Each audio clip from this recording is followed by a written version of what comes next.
now it's time for your reading. Oh, wow. Well, wow. Wow. Okay. Start out with the world. Everyone should understand the world card. It's a unity card. Circle. It shows the four faces of an angel also. It's one of the few cards that still have that. In the original tarot, all of them would have the four faces of an angel on the back, which is also partially to represent the four parts of our circle, our cycle of life. And this is almost just like an embodiment of all the cycle together.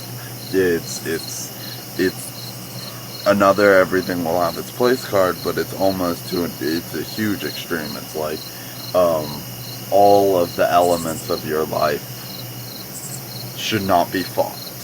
They should be accepted. And even in it, on the Magician, you have the candle being burnt from both ends, but this woman is carrying two candles being burnt from both ends, and that signifies that she has an understanding that she controls her own destiny, but she also controls a greater destiny.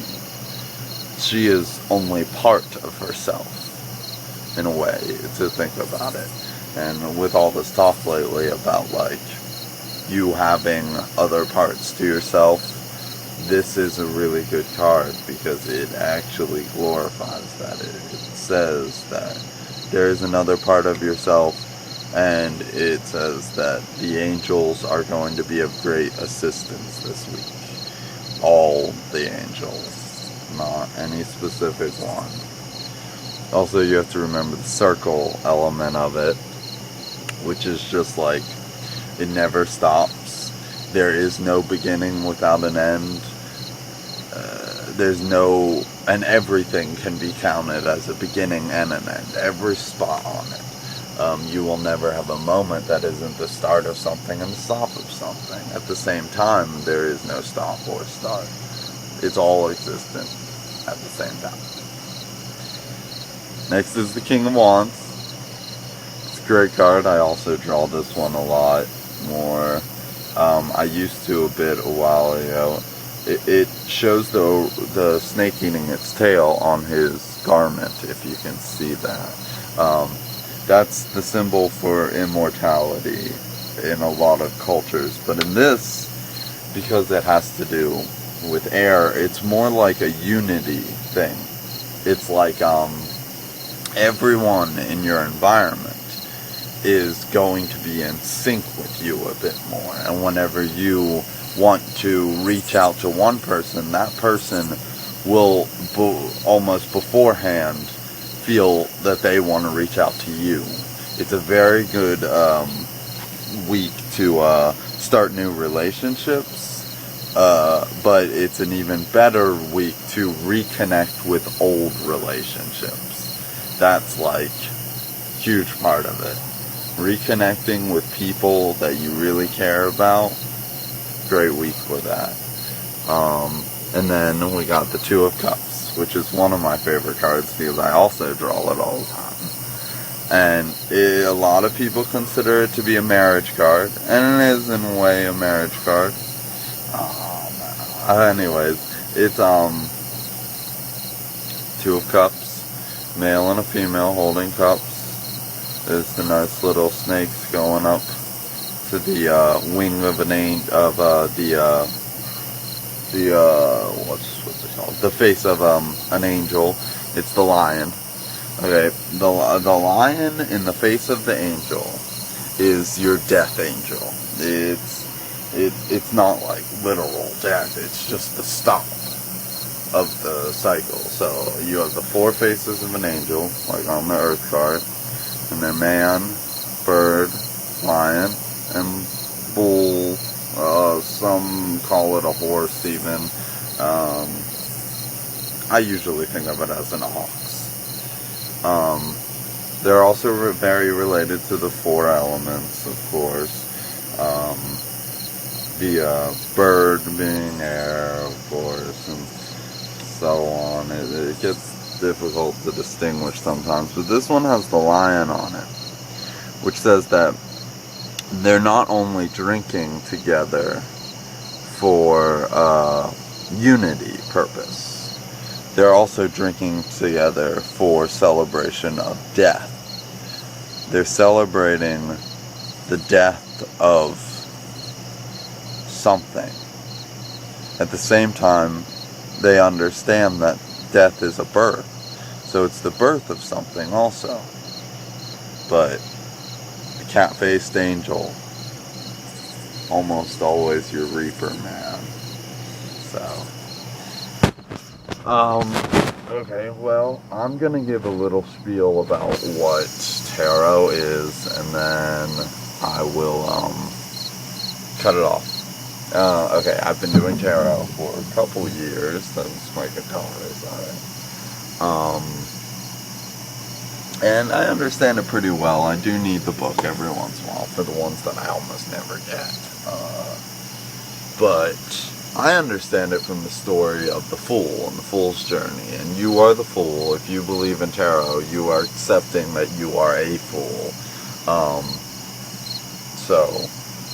But we're all born a fool. Or we're all a fool before birth, I guess is a way to even think of it. In this physical world, it's not to do with the higher realms or different dimensions. Tarot is purely a physical dimension aspect of something that you can use, and it's statistics of your physical dimension. To exist in the physical dimension, there are these specific things, and then those specific things are worked into categories, and then those categories are statistically put onto cards more often and less often, and then you draw it, and the heart of the cards will guide you to your answer more, and the more your third eye is activated, the more you can feel the heart of those cards. Let's see, the Fool takes his journey. I'll explain that as I go. This video won't include that, but I will say that the Fool knows at birth that he is dying. He knows at birth that he can speed up his own demise. So he's going to die, and he can also speed up that death. He knows of the 4 elements right at birth. These are all things that you knew before you were born, even, like in the womb. You knew all this. And then another big part of it is that you know of the existence of higher beings, if you want to put it. Angels is what I usually call it. But I use the term angel very loosely. I use it for pretty much anything that is at a higher plane than us, a higher understanding or awareness of Christ. Not saying that we can't become a higher understanding, or that we aren't part of this higher understanding, even our just existence, but I feel bad for angels a little, because to overcome being this higher part, they have to go through so much death. So it's not only knowledge that there's a being above you that is stronger, but it's also that everything experiences death. No matter if it's the most powerful being like Metatron or something like that, like the ultimate embodiment of man, or even Melchizedek is a part of us. Melchizedek is the understanding that even through death, we will go on, or all things will go on. So even that has death. Everything has death, and that is something that the fool is born with. You are born with the knowledge that everything dies multiple times, thousands of times. You die every second. Like, every second a piece of you is dying and being reborn, and that's true for every living thing, every not living thing, all of it. And death is a beautiful thing because of that. The cards for this week really show that death is going to be a beautiful thing, I guess.